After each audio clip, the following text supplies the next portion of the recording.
आज हम बात करेंगे ई कॉमर्स के बारे में और फर्दर हम इसके टाइप्स और इसके फंक्शंस यानी इसके एरियाज़ को भी डिटेल में डिस्कस करेंगे।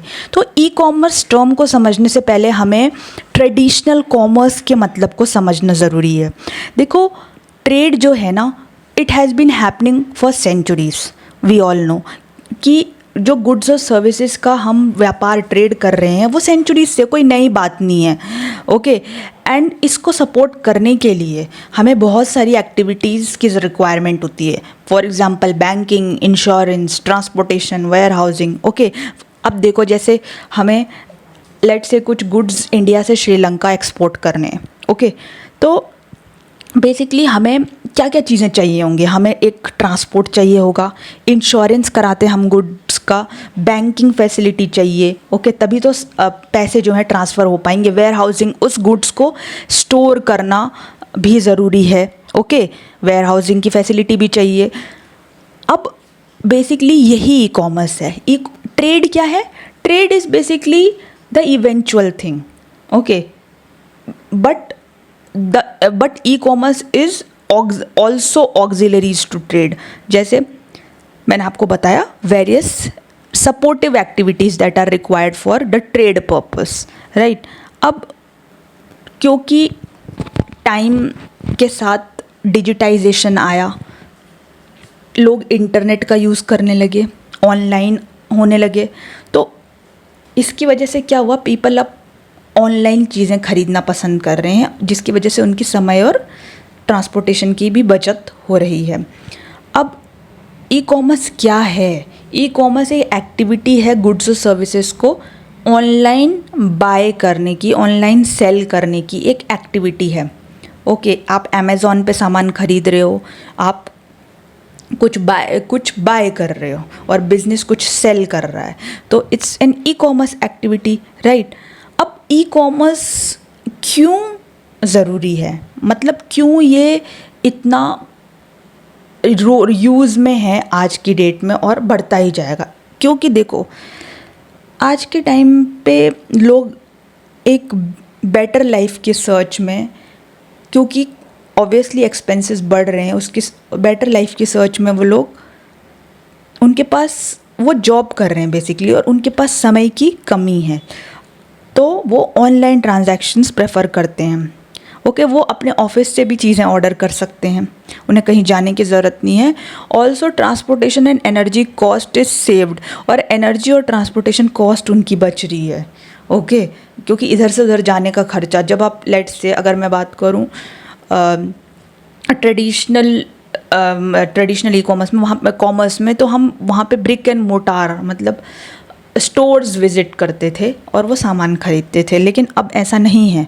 अब ऑनलाइन लोग ख़रीदते हैं, उनके घर डोर स्टेप डिलीवरी होती है घर पे सामान की, और कॉस्ट भी बचती है क्योंकि सामान अब सस्ता भी है, और ट्रांसपोर्टेशन के और उनकी एनर्जी की भी जो है एक कॉस्ट है, वो भी बचती है।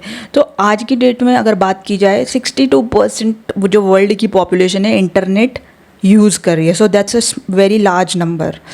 और इसका मतलब क्या है कि ज़्यादा से ज़्यादा चांसेस हैं सामान ऑनलाइन ख़रीदने और बेचने के। अब ई कॉमर्स हमने डिस्कस किया, लेकिन ई बिज़नेस क्या है? ई कॉमर्स और ई बिज़नेस क्या अलग अलग चीज़ें हैं? देखो, ई बिज़नेस एक बड़ा टर्म है और ई कॉमर्स उसके अंदर आता है। आई रिपीट, ई कॉमर्स एक ब्रॉडर टर्म है और ई बिज़नेस उसके अंदर आता है। ई कॉमर्स क्या है? सिर्फ एक एक्टिविटी है गुड्स और सर्विसेज को ऑनलाइन बाय करने की और सेल करने की।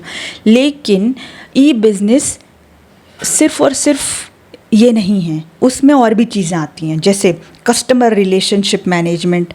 आप देखते हो आज की डेट में, जो लेट्स से हम एग्जांपल ले लेते हैं अमेज़ॉन का, तो वहाँ पे कस्टमर सपोर्ट सर्विसेज होती हैं। जैसे अगर कस्टमर को कोई क्वेरी है तो वहाँ पे वो उनका कॉन्टैक्ट नंबर, मेल आईडी दिया होता है, राइट।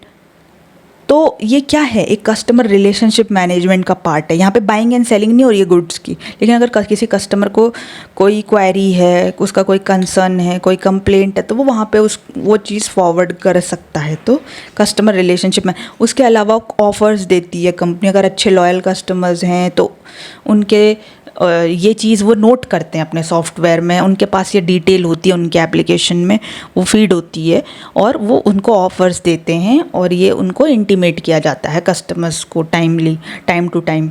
अब वेबसाइट मेंटेनेंस का काम भी ई बिज़नेस का पार्ट है। जैसे वेबसाइट को अपडेट करना होता है टाइम टू टाइम, तो उसके लिए हमें उसका मेंटेनेंस ज़रूरी है, ये भी ई बिज़नेस का पार्ट है। Supply chain management, supply chain क्या होती है? देखो, एक छोटा आपको एक एग्जांपल देती हूँ। जैसे फ्लिपकार्ट और अमेज़ॉन की बात करें, इस पे क्या होता है कि सेलर्स अपने को रजिस्टर करते हैं। फॉर एग्जांपल, अगर मैं कुछ सामान बेच रही हूँ, मेरा एक स्टोर है, फॉर एग्जांपल मेरा गाज़ियाबाद में एक कंज्यूमर ड्यूरेबल गुड्स का स्टोर है, एयर कंडीशनर्स और रेफ्रिजरेटर्स और टेलीविजन्स में वहाँ पे सेल करती हूँ। अब मैं चाहूँ तो ऑनलाइन भी अपना बिज़नेस बढ़ा कर सकती हूँ। और मुझे क्या, अब मैं ये कैसे कर सकती हूँ, टाई अप कर सकती हूँ फ्लिपकार्ट अमेज़ॉन के साथ एज अ सेलर।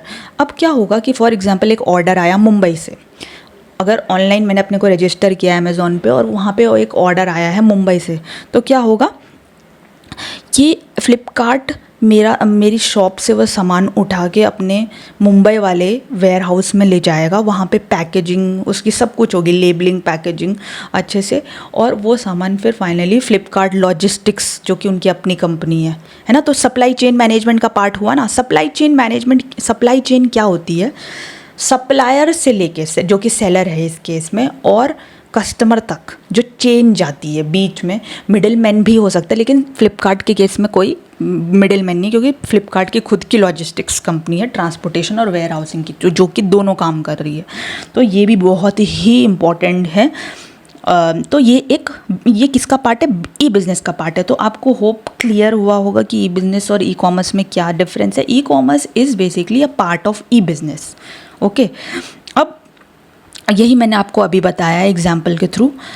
आगे बढ़ते हैं, फंक्शंस के बारे में बात कर लेते हैं। देखो, ई कॉमर्स के एरियाज़, फंक्शंस क्या होते हैं? एरियाज़ उसके, मतलब किन किन एरियाज़ में आज हम ई कॉमर्स को यूज़ कर रहे हैं। जैसे ई बैंकिंग की बात कर लें हम, है ना, इलेक्ट्रॉनिक बैंकिंग, ये क्या होता है? अब बैंकिंग का मतलब होता है बैंक से रिलेटेड काम जो भी हैं। जैसे फॉर एग्जांपल पासबुक इशू कराना, होम लोन के लिए अप्लाई कर सकते हैं, education loan, personal loan, FD book कराना, आरडी बुक कराना। ओके, तो ये सब क्या है? बेसिकली म्यूचुअल फंड्स, शेयर बाज़ार, शेयर मार्केट में इन्वेस्ट करना, ये ई बैंकिंग का, ई इंश्योरेंस का एक पार्ट है बेसिकली। तो इन्वेस्टमेंट का एक पार्ट है। अब यहाँ ये ई कॉमर्स का क्यों पार्ट है? क्योंकि बाइंग एंड सेलिंग हो रही है ना गुड्स की। फॉर एग्जांपल मैं पर्सनल लोन के लिए अप्लाई कर रही हूँ, तो बैंक मुझे लोन दे रहा है और मुझे लोन मिल रहा है, राइट। तो यहाँ पे बाइंग एंड सेलिंग हो रही है ना गुड्स की। देखो, नेसेसरली मनी इन्वॉल्व नहीं हो सकता है, ऐसा नहीं है कि मनी हमेशा इन्वॉल्व होगा। ओके, कभी ऐसा नहीं है नेसेसरली कि वैल्यू इज़ ऑलवेज अटैच्ड। कभी कभी बिना वैल्यू के भी ई कॉमर्स ट्रांजैक्शंस हो सकते हैं। जैसे फॉर एग्जांपल मैंने बुक की एक एफडी, राइट। अब ई एंटरटेनमेंट भी ई कॉमर्स का पार्ट है, क्योंकि यहाँ पे भी बाइंग एंड सेलिंग हो रही है गुड्स की। जैसे फॉर एग्जांपल आप OTT प्लेटफॉर्म्स यूज़ करते होंगे, जैसे अमेज़ॉन प्राइम हो गया, नेटफ्लिक्स, वूट, बहुत सारे आ चुके हैं आज की डेट में। तो ये क्या है? यहाँ पे हम उनके एंटरटेनमेंट सर्विसेज को ले रहे हैं, मतलब हम बहुत सारी चीज़ें उसमें, बहुत सारा कंटेंट हम वहाँ पे जो है एक्सेस करते हैं। ओके, हर जॉनर का कॉन्सेप्ट, ये कंटेंट होता है वहाँ पे, और हम उसे देखते हैं, एक्सेस करते हैं, और इसके लिए सब्सक्रिप्शन भी लेते हैं। ओके, लेकिन अगर आप जैसे लेट से यूट्यूब पे कंटेंट देख रहे हो, राइट, आप सब्सक्राइब करो किसी व्लॉग को, राइट, कुछ कंटेंट देख रहे हो, तो वहाँ पे भी आप एक तरीके से कुछ सर्विस, एंटरटेनमेंट ले रहे हो। तो एक तरीके से आप क्या, बाइंग एंड सेलिंग हो रही ना गुड्स की, उसने आपको एंटरटेनमेंट सर्विस दी और आपने वो खरीदी। ओके, तो it does not necessarily involves money all the time, right. अब ई टिकटिंग देखो, टिकट बुक कराना, आप कहीं ट्रैवल कर रहे हो, ओके, ट्रैवल कर रहे हो बहुत सारे लोगों के साथ, जैसे ट्रेन्स, एरोप्लेन, आपके शिप्स, तो बेसिकली टिकट्स बुक करा रहे हो आप। लेकिन अगर पर्सनली जाना चाहते हो तो आप बुकिंग करते हो, जैसे आप कैब बुक कर लेते हो, वो पर्सनली वो बुक करना हुआ। लेकिन यहाँ टिकट्स आप बुक कराते हो जहाँ पे आप बहुत एक ह्यूज क्राउड के साथ कहीं ट्रैवल करते हो। तो ये भी ई कॉमर्स का पार्ट है, बाइंग एंड सेलिंग हो रही है गुड्स की। ई फूड बुकिंग, ई फूड ऑर्डरिंग कह सकते हैं, ऑर्डर करते हो आप फूड, है ना, तो फूड आपको डिलीवर हो जाता है, और यहाँ पे भी बाइंग एंड सेलिंग है गुड्स की। ऐसे ही आप कुछ और एग्जांपल्स सोचो जहाँ पे बाइंग एंड सेलिंग हो रही है गुड्स की। Okay, types of e commerce की बात करें तो क्या क्या प्रकार हैं buying and selling of goods and services के। B to C e commerce है, नाम से समझ आ रहा होगा, बिजनेस टू कस्टमर, मतलब जहाँ पे बिजनेस ना कस्टमर्स को सामान बेच रहा है, वही कंज्यूमर्स है। मतलब जैसे फॉर एग्जांपल अमेज़ॉन कस्टमर्स को सामान बेच रहा है ना, वो ऐसा नहीं कि किसी और दूसरे बिजनेस को बेच रहा है, वो कस्टमर्स वही हैं जो उसको कंज्यूम भी करेंगे, है ना।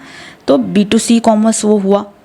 बी टू बी कॉमर्स क्या होता है, जहाँ पे दोनों बिजनेसेस इन्वॉल्व हैं, मतलब दोनों ऐसी पार्टीज़ हैं जो उस सामान को कंज्यूम नहीं करेंगी, आई रिपीट, मतलब उसकी खपत नहीं करेंगी, उसे फर्दर आगे बेच देंगे। फॉर एग्जांपल अगर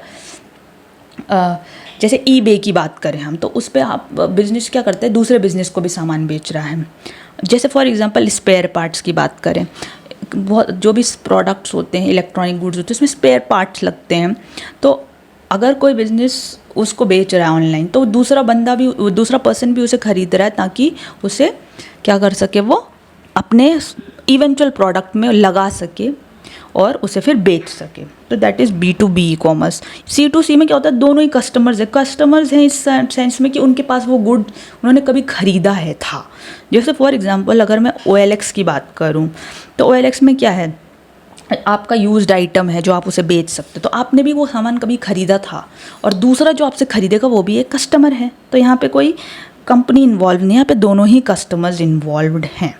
अब एक होता है सी टू बी कॉमर्स। इसमें क्या होता है, इस पे एक्चुअली बहुत वर्क किया जा सकता है। एक्चुअली सी टू बी में बेसिकली क्या होता है, बिजनेस कस्टमर टू बिजनेस, मतलब कस्टमर बिजनेसेस को सामान बेच रहा है। अब ये कैसे हो सकता है कि कस्टमर्स बिजनेस को सामान बेच रहे हैं, तो इसका पर्पस हो सकता है, क्यों कोई बिजनेस कस्टमर से सामान खरीदेगा, राइट। वो इसीलिए ताकि वो बिजनेस उस चीज़ को क्या दोबारा बेच सके मार्केट में। ओके, फॉर एग्जांपल आपने कोई सामान खरीदा और आप उसे, अब वो पुराना हो गया, अब आप उसे बेचना चाह रहे हो, तो बिजनेस खरीद के उसे रिसाइकल कर सकता है और उसे रीयूजेबल बना सकता है, राइट। तो ई कॉमर्स बहुत ही इम्पॉर्टेंट पार्ट है आज की डेट में सबकी लाइफ का, और टाइम के साथ इसका प्रोमिनेंस और भी बढ़ेगा, क्योंकि इसमें आर्टिफिशियल इंटेलिजेंस भी अब इन्वॉल्व हो गया है, जो कि लोगों के सूटेबिलिटी के हिसाब से सामान आपको बता देगा। जैसे फॉर एग्जांपल आपको स्पेक्ट्स लेने हैं, तो स्पेक्ट्स मेरे फेस पे ये स्पेक्ट्स सूट करेगा, इसका साइज़ मेरे फेस पे सही लगेगा, लेंस सही लगेगा। वहाँ पे AI की मदद से आपका वो पूरा फेशियल रिकॉग्निशन करके रियल फेस का, और आपको दिखा देगा आप कैसे लग रहे हो। तो बेसिकली टाइम के साथ साथ ये चीज़ें बढ़ेंगी और बेटर होंगी, राइट। तो ई commerce is the new future, but E business पे ज़्यादा वर्क करने की ज़रूरत है अभी, कि कैसे हम कस्टमर रिलेशनशिप मैनेजमेंट को और बेटर कर सकते हैं with the help of course artificial intelligence, है ना। डिजिटल मार्केटिंग वाले पार्ट पे वर्क कर सकते हैं, ताकि ज़्यादा से ज़्यादा प्रोडक्ट्स की इफ़ेक्टिव मार्केटिंग हो, प्रमोशन हो, और लोग उन प्रोडक्ट्स को खरीदने में इंटरेस्टेड हों। ओके, सो होप आपको ये वीडियो अच्छा लगा होगा। अगर वीडियो अच्छा लगा तो वीडियो को लाइक, शेयर और सब्सक्राइब करना